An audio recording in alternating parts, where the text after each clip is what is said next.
आप में से कितने लोग सुबह उठने के बाद भी थकान महसूस करते हैं? आप में से कितने लोग चंद सीढ़ियां चढ़ते ही थकने लगते हैं? क्या आपने कभी ऐसा महसूस किया है कि पूरी तरह से ठीक होने के बावजूद अंदर से कहीं ना कहीं कमज़ोर हैं, अंदर से कहीं ना कहीं किसी चीज़ को पाने की कोशिश कर रहे हैं पर कर नहीं पा रहे हैं? रोज़ रात को सोचते हैं कि कल ये सारे दिन में काम ख़त्म करेंगे, पर रात होते ही फिर वहीं के वहीं अपने आप को खड़ा हुआ पाते हैं। ऐसा क्यों? क्योंकि हमें ऐसा लगता है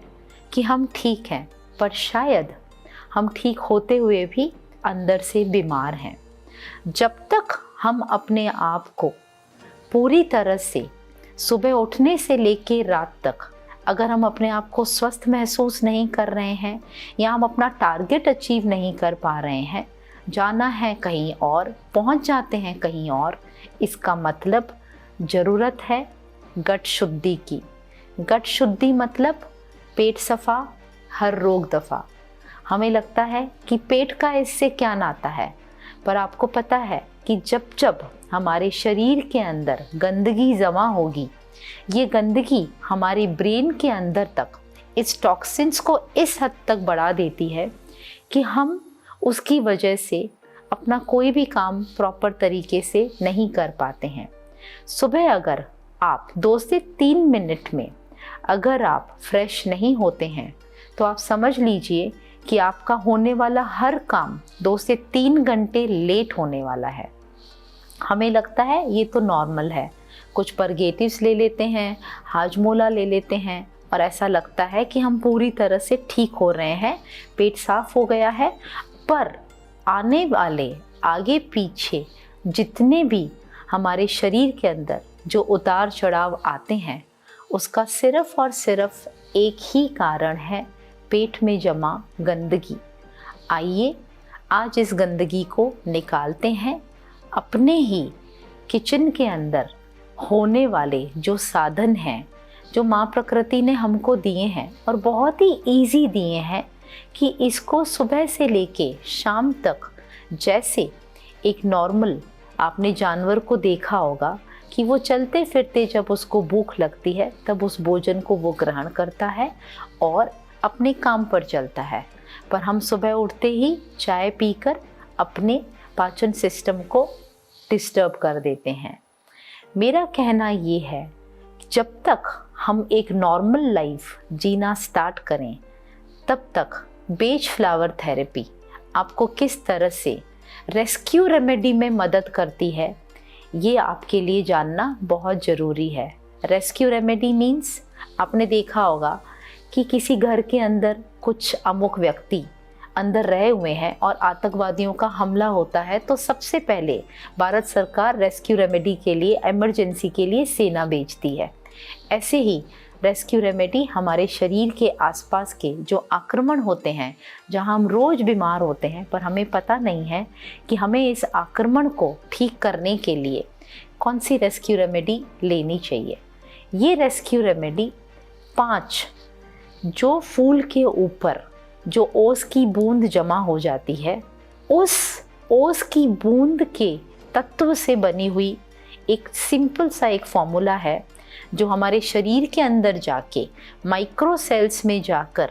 आपके अंदर कोई भी कीड़ा लगा हुआ है उसको ठीक करने में ये मदद करता है। कई बार सडन हार्ट अटैक्स आपने देखे होंगे, कई बार घर में सांप घुस गया, कई बार घर में आग लग जाती है, पैनिक अटैक्स आपने लोगों के अंदर देखे होंगे, कई बार एग्ज़ाम में जाने से पहले आपको डर लगने लग जाता है, आपको सब कुछ याद है पर आप भूल जाते हैं, कई बार बाहर जाने की तैयारी है और हमें ये पता नहीं चलता है कि हमें तैयार कैसे होना है। सुबह से लेकर रात तक हम पूरा समय निकाल लेते हैं कि मैं क्या पहन कर जाऊं, और एंड में जब कबर्ड खोलते हैं तो पता चलता है कि इसमें से कोई भी ड्रेस मेरे काम की नहीं है और हम पार्टी कैंसिल कर देते हैं। ये छोटे छोटे वो सिचुएशंस जहां पर हमें ये रेस्क्यू रेमेडी बहुत अच्छे से मदद करती है। आप जब इसका उपयोग करेंगे तब आपको इसका रिज़ल्ट पता चलेगा कि शरीर में जब ये जाल पूरी तरीके से एक जाल बन जाता है, दिमाग से लेके पेट तक, तो दिमाग की शुद्धि, चाहे गट की शुद्धि, physical health, mental health, emotional health, तीनों को ठीक करने के लिए ये रेस्क्यू रेमेडी आपके लिए बहुत फ़ायदेमंद है। बेच flower remedy discovered by doctor Edward batch. Doctor Edward batch ने जब ये देखा कि जो भी थॉट की वजह से, चिंता की वजह से जब शरीर में एक बहुत बड़ा एक जाल उत्पन्न हो जाता है, जिसकी वजह से मानसिक और शारीरिक दोनों बीमारियां होती हैं, तब उन्होंने एक जो छोटे छोटे फूल हैं, उन फूलों के ऊपर जो ओस की बूंद है, उस ओस की बूंद से ये माइक्रो पोटेंसी में उन्होंने इस दवा का इजाद किया। ये दवा नहीं है, ये सिर्फ और सिर्फ एक छोटे छोटे मॉलिक्यूलर फॉर्म में उस फूल के ऊपर से निकलता हुआ जो उसकी विशेषता है उसको कैरेक्टराइज करके, उसको फॉर्मूला में बनाकर और उसको एक छोटे से प्राकृतिक रूप में एक दवा तैयार करी। इस दवा का उपयोग, क्योंकि हम कहते हैं कि जब हम भोजन से अपने आप को ठीक कर सकते हैं, माँ प्रकृति के द्वारा ठीक कर सकते हैं, तो ये बेच फ्लावर थेरेपी प्राकृतिक रूप से छोटे छोटे प्राकृतिक फूलों के ऊपर बनी हुई ओस से बनाई जाती है। तो ये बहुत ही नॉर्मल, बिल्कुल सिंपल डोजेज में बनाई हुई दवा है। इस दवा का उपयोग सिर्फ 1 बूंद सुबह, 1 बूंद रात को, उठते ही भूखे पेट और रात को खाना खाने के बाद हमें इसका उपयोग करना होता है। माँ प्रकृति के द्वारा बना हुआ भोजन, क्योंकि भोजन ही दवा है, और भोजन है कहाँ? हमारे रसोई में, हमारी रसोई की प्राकृतिक कार्यशाला में। बेच फ्लावर थेरेपी और प्राकृतिक चिकित्सा पद्धति दोनों का जब समावेश किया जाता है, भोजन ही दवा है। भोजन का जब उपयोग सुबह से लेके शाम तक में जैसा भगवान ने बनाया है, जैसा कच्चा बनाया है, ना तो उसको तलना है, ना उसको भूनना है, और ना ही उसको बिना किसी मसालों के उपयोग करना है। तो जब बेच फ्लावर थेरेपी किसी भी भोजन के अंदर, कई बार हम क्या करते हैं कि कोई भी अगर हमें तकलीफ़ है तो हम उसको, जैसे पानी भोजन के अंदर डलता है और भोजन कुक होता है, इसी तरह से पानी के अंदर 1 बूंद बेच फ्लावर थेरेपी की डाल के, और अगर जब उसको हम भोजन में डालते हैं तो उसका जो वैल्यू है, जो उस दवाई का उपयोग है, एटॉमिक वैल्यू है, उसका पावर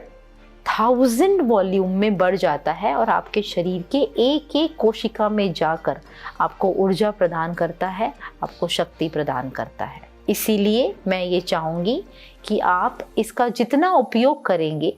आपके शरीर के अंदर होने वाली जितने भी टॉक्सिन्स हैं वो यूरिन के फॉर्म में, पसीने के फॉर्म में बाहर निकल जाएंगे और आपको एक ताजगी और स्फूर्ति प्रदान करेंगे। अधिक जानकारी के लिए आप जरूर एक बार शुद्धि बाय आरोग्यास के अंदर आएं, गट शुद्धि प्रोग्राम को अपनाएं, क्योंकि पेट सफा हर रोग दफा। जय हिंद, जय भारत।